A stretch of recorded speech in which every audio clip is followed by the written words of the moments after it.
Suppose if you are using Microsoft Excel, and suppose if I am going to type something in Excel here, for example I type here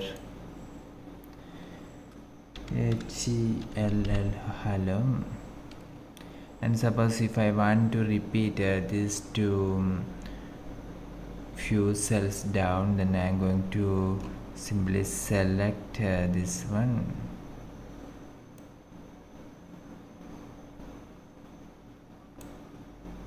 Sorry, okay, I'm going to simply select 4 or 5 cells like this.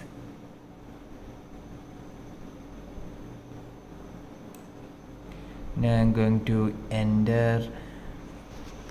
Okay, now I'm going to press the Ctrl key and D key, these two keys at the same time, and you can see that this hello have been repeated to all these cells.